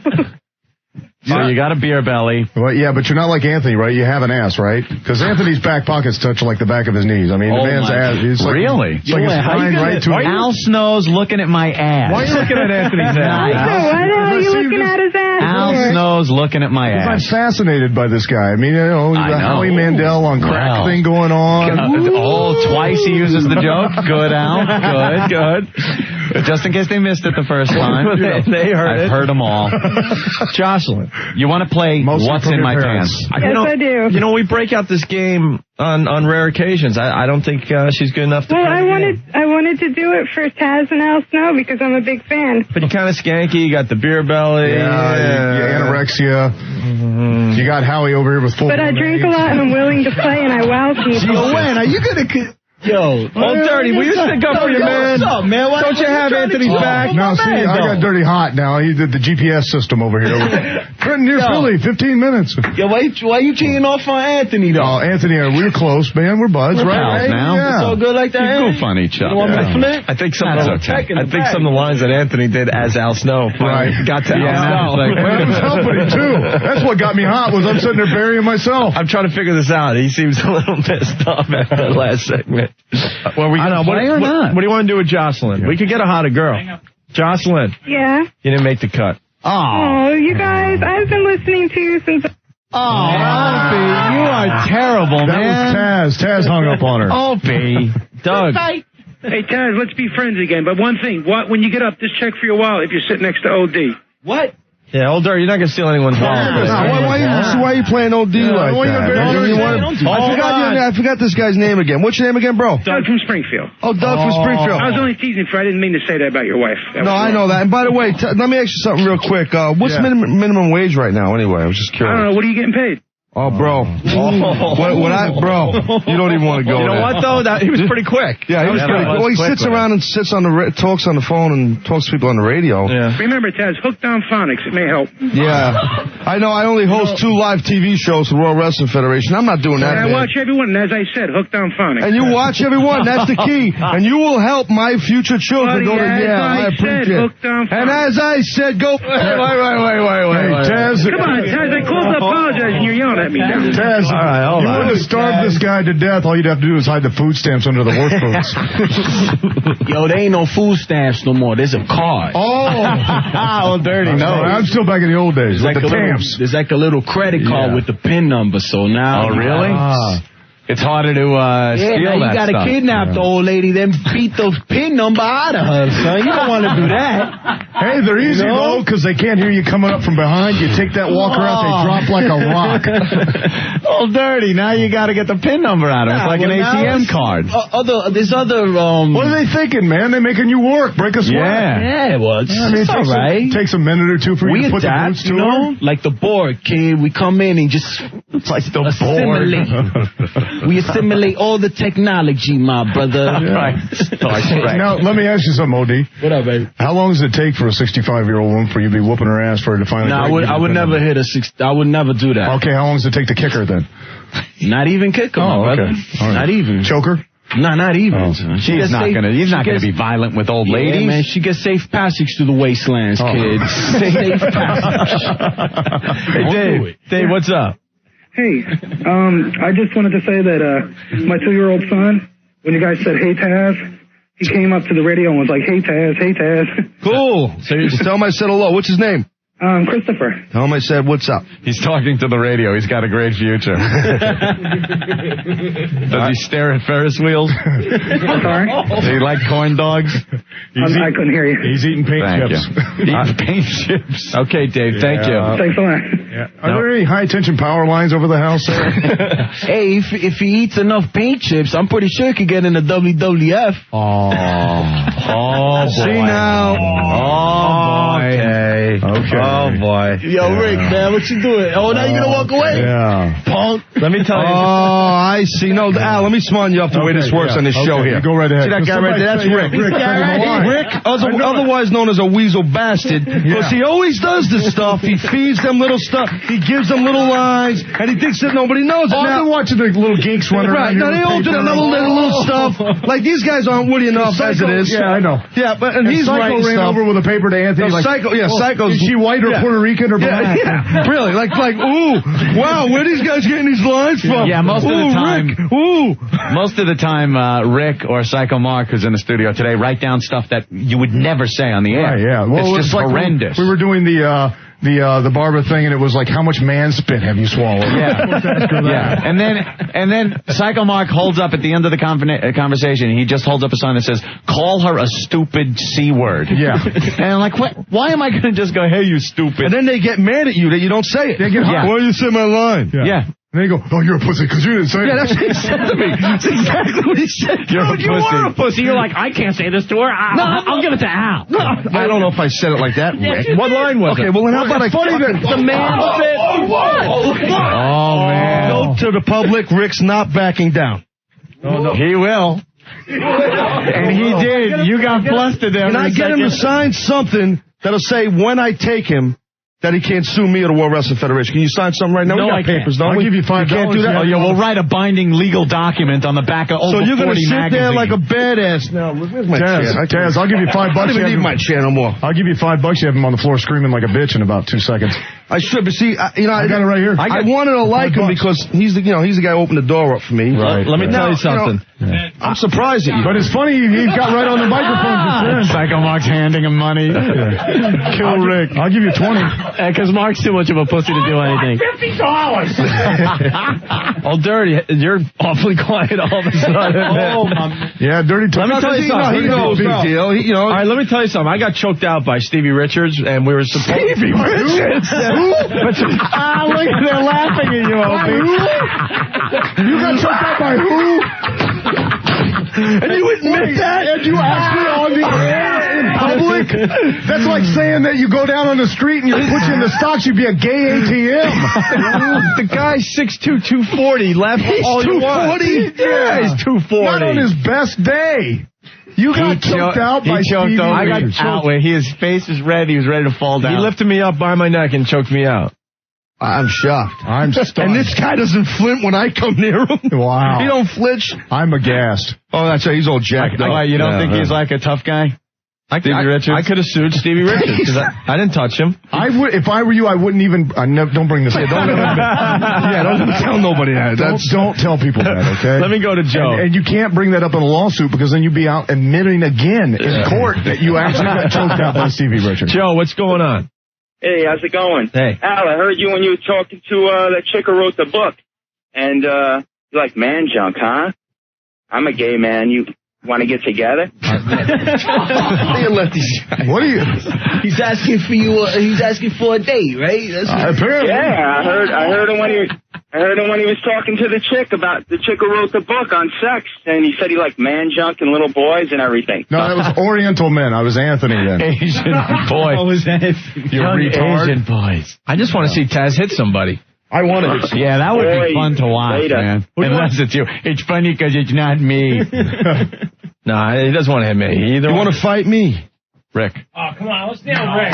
Yeah, you want to grab the mic. You want to wrestle? Why would I do something stupid like that? Fight Club. It's simple. Fight Club. How old are you? Why not? Bobby. How old are you? I'm 34. Fight Club, right? I'm 33. You're a year older than me. So? You want to wrestle? Grown man. So when you're sitting there like a badass, you think you're a tough guy. Let me finish talking. Well, then show some respect. Stop writing all this crap and saying that, and you do it all the time, and it ain't cool. we come here and we try to do the right thing, and then you get the nerve to call me the P word? Rick. I think it was. Why not? How about just some straight wrestling? No straight wrestling. Person down. No way. Hold on, let me make sure we're clear here. Hold on. Rick called Taz a pussy? Yeah. Well, he said it like in a joking manner. Right, in a joking manner. No, I think he was pretty serious. I think the word was pussy.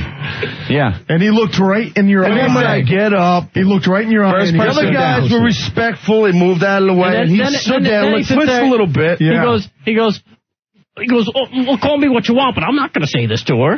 So what else? What else? That I said that. You say, okay. So you're wanting Taz to be disrespectful to this chick just for your entertainment? Yes. Just to entertain the entertainment of the listeners. So you don't think we're entertaining enough, so I got to go and do something like that when maybe other people in the show were handling that, so I took a different approach instead of being like everyone else. Maybe or maybe I just didn't feel like saying what you wanted me to say. How about that? Maybe it wasn't your meat puppet. Maybe it was boring. Then maybe I'll just leave. Maybe, how about that? Rick, you're ruining it. It's not boring. Maybe this is entertaining. It is to me. Yeah. Rick, you're ruining it. Rick, as a goof. No, I'm not. As a goof, okay? As a goof, take him on. No way. You need to know. He will squash me. See who hits the floor first. He will squash me. I'll tell you what. Hey, I got an idea. You need to know when to draw the line. You see, I'll play the game all day, but then you get to a certain point. Then you get to a certain point. You know what I'm saying? Where I've had enough. And I don't like it no more. Well, I didn't say anything more after that. I tell you what, Taz, why don't you get down all fours, in the referee position, and then give him a shot. Right. No way. What about that? He'll kill me. The deal, as soon as you do that, bam, lawsuit. Oh, I know. Because I'll twist his ass up. I know. Jesus Christ. And he knows it. Old Dirty hasn't said a word. Stretch his little punk ass. He works out one day a week and he's got a little bicep peak. And this is a tough guy. Right. I'll destroy you, man. What do you it. think, Rick?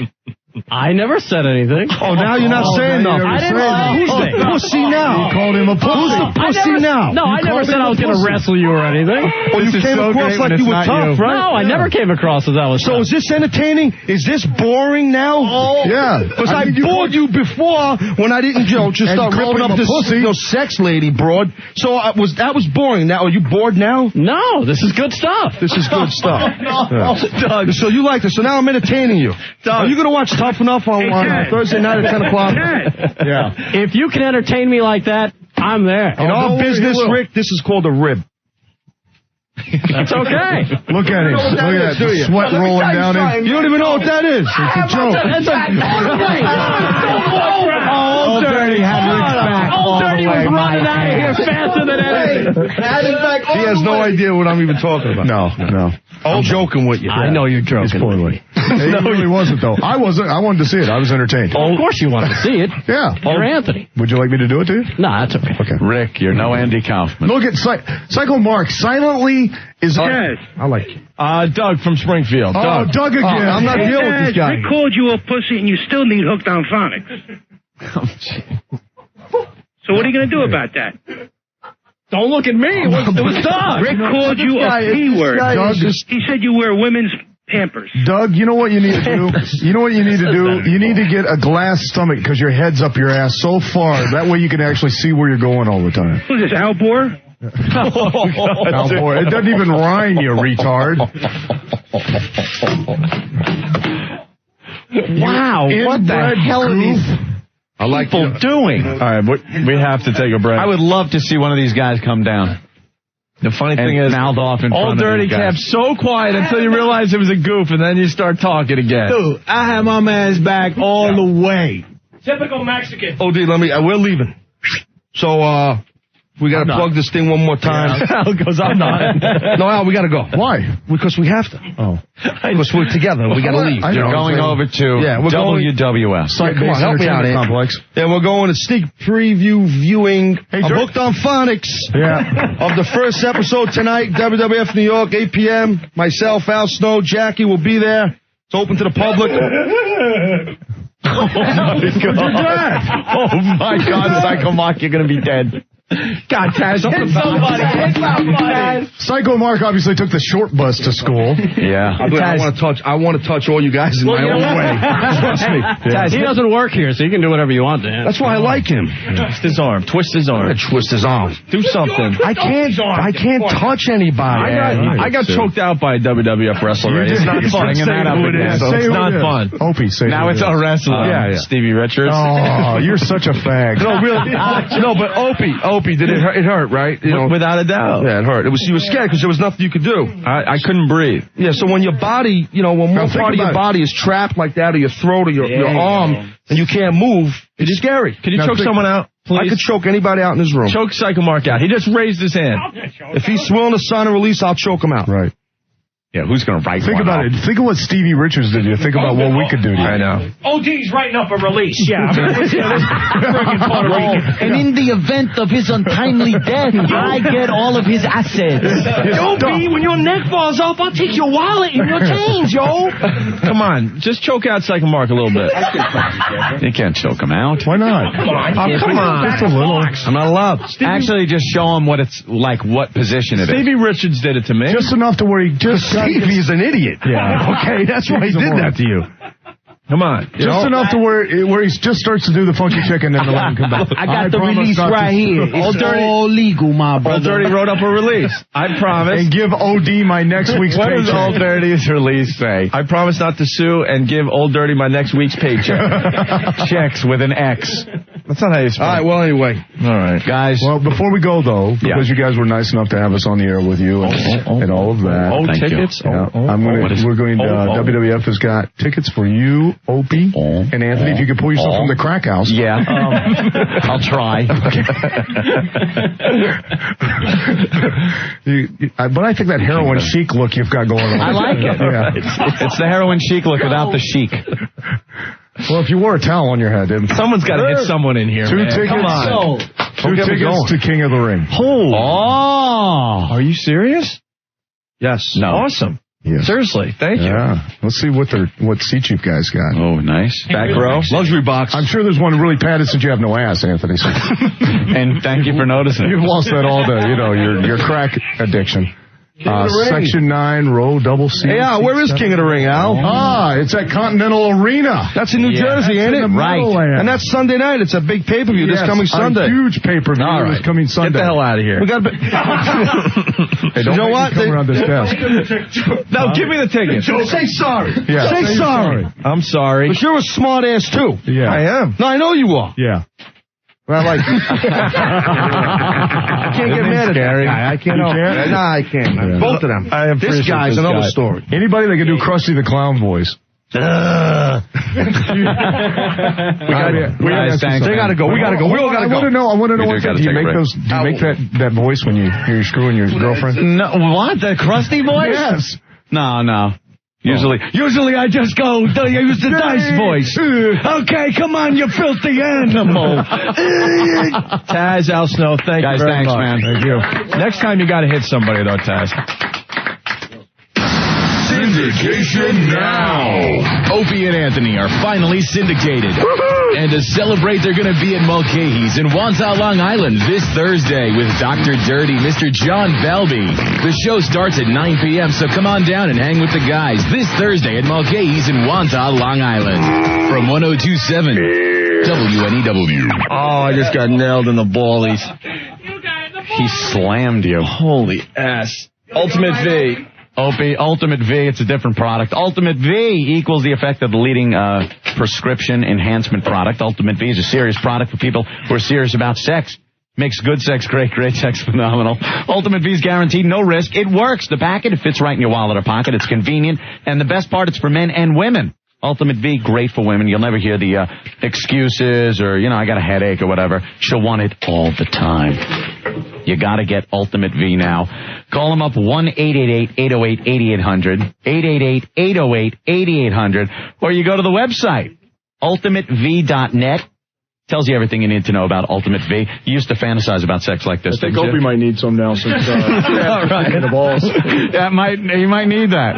What are you waiting for? Ultimate V, 888-808-8800 for the Ultimate O. It's Ultimate V. OPIE. Anthony. 102.7 WNEW. All right, just a few minutes left in the show for today. It's time to play What Did We Learn on the Opie and Anthony Show, a little game we love. Toll free, 877-692-1027. What a cluster F today. Wow, complete cluster F. I want to thank Al Snow and Taz from the WWF for stopping by, I think. No, after I could let the show soak in for a while.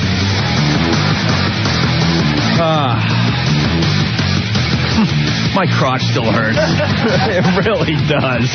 We were taking a picture with Al and Taz, me and Opie, and we're standing here. What did you say? You said something to Taz. I don't remember. I really don't remember. My whole mind went blank when he nailed me in the kahuna. Taz reaches over and, like, with the back of his hand, smacks Opie in the crotch. Pops the right one. Boom. And hit the right nut directly. I got that feeling somewhere in the stomach region. Lower abdomen. But deep from within. Every guy knows that feeling. Spiritual pain, my God. Spiritual pain. Yeah. All right, what did we learn on the Opie and Anthony Show today? I want to start this. Rosa from New York. Man, taking lots of notes. I learned on the show today, Ant plays dominoes. Barbara doesn't like it in the doompa.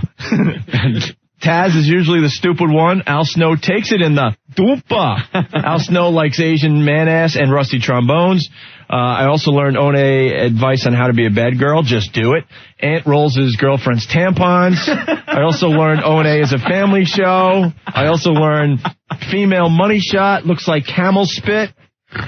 I also learned if you drink Tremble, you're going to shake more than Michael J. Fox. Ant is $150, athletic, and has pythons. Rosa keeping track of the show today. And finally, I learned Al Snow drinks water filtered through Rick's kidneys. Ryan says, I learned Mick Foley is retard strong. I learned that a shriveled schlong looks like a cocktail Frank stuck in some seaweed. Let me see. And again, Al Snow takes it in das Dumper. Right. Patricia. Yeah. Hey. No, so you can't say that.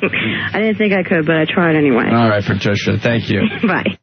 I don't think we can say what she just said, so that got dumped out. Just said Rick's a pussy. Right. Joe from the East Side. Today I learned that I don't need to go to the gym to listen to an illiterate on steroids. I also learned Joe's still on hold. Danger Man from Jersey, I learned that Rick is no Andy Kaufman. Jerry from Edison, he was keeping track here as well. Today I learned lots of shows do Harry Carey, but only O&A put him in front of a glory hole. Anthony from West Orange, I learned Fred and Barney are adults. And Tuna learned DVDs are hot, yo. Yeah. You're going to have to come back because we couldn't get you on the radio today, old dirty. I'll be back here tomorrow because I got a little call. Well, I got some business to take care of. What you laughing at, Rick? Yo, I'll flip on you, punk. Right, okay. Eileen, what's up? Hey, guys. I learned that if you drink one of those mocha drinks, those Java Trembles, the back of your shirt will eventually look like you ran 10 feet through a mud puddle. Right. Very good. Thank you. Thanks. All right. Jerry from Edison also writes, new regulars to the O&A show will include Barry the limo driver, Stuttering Sam, and Beetle Fruit Punch. Also from Jerry, peach lifting is popular in Los Angeles. I also learned if you want to be a bad girl, just do it and wipe it on the curtain. And if Joe is still on hold, he has broken Gary Coleman's record. Jason from West New York. I learned that bad girls have toe boots on their thighs. 49 minutes, right? If you drink Planet Java, your underwear will look like a used shoe shiner, I guess. Chili Willie set the black man back 20 years, shucking and jiving. I also learned Opie would have done the dean's wife. And I finally learned the O&A show is getting passed around like a drunk freshman at a frat party. Let's go to Andrew. Andrew, what did you learn on the show today? What's up, guys? I learned after finally watching Caddyshack year after year that Noonan's girlfriend was the groundkeeper's daughter. No, she wasn't, though. She wasn't? Yeah, now we can't figure out why she was on the golf course dancing around with a nightgown on. What the hell are you guys talking about? I checked the names. Info, yeah. I checked the names, and she had a different name in the movie than the groundskeeper's last name. You guys got to be kidding me. I thought I learned something from you guys for the first time after a year of listening. Thanks for nothing. Take care, guys. All right. Bye. Let's go to Uncle John. Uncle John, what'd you learn today? Hey, guys, I learned that the next time you see arms like Anthony's, I'll be hanging out of a nest. A nest. That was good. See you guys. All right, man, that was real good. Let's go to Ben. Ben, what'd you learn on the show today? Yeah, how you doing, guys? Hey. Today I learned that, they don't know it yet, but Chicago's about to get a real big taste of Anthony's alphabet soup. Ah, yes, the alphabet. Yeah, I want to thank everyone at WCKG in Chicago. All right, boys. Thanks, Ben. Yeah, we're on tape delay in Chicago. Okay. I think we're done. Yeah, that's about it. What a bang-up show. Oh, my God. Joe, what's going on? What's up, boys? Hey. I learned that you two guys are juveniles and that OPIE does have a set of balls. Thank you. You're welcome. All right. That it? I'm trolling through looking for any late entries into what did we learn. Let me go to Mike. This is pretty good. Mike, what's going on? Hey, what's up, fellas? Hey. I learned that if I wanted to support the show, I should call different newscasts and go, rah, rah, Ricky. Our producer, Rick, of course. Good job, Mike. Hey, see you later. Okay. And if you have made it to the end of the Opie and Anthony show, congratulations. Thank you for sticking through this mess today. We have a DVD player to give away, Anthony. Oh, no doubt. A Samsung enhanced DVD player. What's wrong with the Samsung? Hey, easy. They're a sponsor. They're great. Man. Right, old dirty. Beautiful brand. He's just mad because he hasn't found any. Right. None have fallen off any trucks lately. They're tough to get your hands on, right? The Samsungs ain't no joke. Enhanced DVD player. It'll bring you, Will bring new life to your DVD collection, enhance your audio discs, and bring hours of interactive entertainment to your family. There you go. Huh? Copy by Earl. Yeah, that didn't make sense, Earl. Just like Earl. Doesn't make sense. If you want to win a Samsung enhanced DVD player, we'll take a random caller right now at 877-692-1027. Thank you. See ya. Syndication now. Opie and Anthony are finally syndicated. Woo-hoo! And to celebrate, they're going to be at Mulcahy's in Wantaw, Long Island this Thursday with Dr. Dirty, Mr. John Belby. The show starts at 9 p.m., so come on down and hang with the guys this Thursday at Mulcahy's in Wantaw, Long Island. From 102.7 WNEW. Anthony Sipper Stains. There's already a rah-rah Ricky on the message board. OpieAnthony.com. Someone's named rah-rah Ricky. We're back only on in New York now? Yeah. Thank God. Chicago's going to be like, what the F What the hell was that?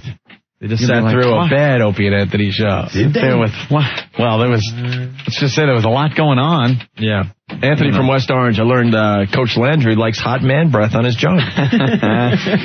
We don't know that. Of course not. Silly. Let's not forget, we're on in Dallas Monday, and Ant's got to say that to the Dallas audience. Uh-oh. Sipper Stains. That's right. The Get Cooking sale they got going on right now. You get red hot savings on paints and stains to make the outside of your home look great. Save $4 a gallon on Pittsburgh Paints Premium Manor Hall exterior and interior paints. $4 a gallon on the fabulous Olympic siding and deck stains. Save $2 a gallon on Cabot stains, rated #1 and now available at those home centers. That's right. Get a nifty 3-piece stainless steel barbecue tool set with a $100 purchase, and you get a free Omaha Steaks cookbook with a $25 purchase. See stores for details. Don't miss Melissa at the Wow Sticker Stop tomorrow at Sipperstein's in East Brunswick, New Jersey, right on Route 18. Meet Melissa. Get your Wow sticker and get wowed on your way home.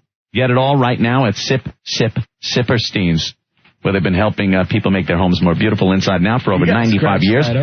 Still a family business. Sipperstein has over 20 paint and decorating centers throughout New Jersey and Connecticut. So get cooking with a great price, great advice at Sipperstein's now.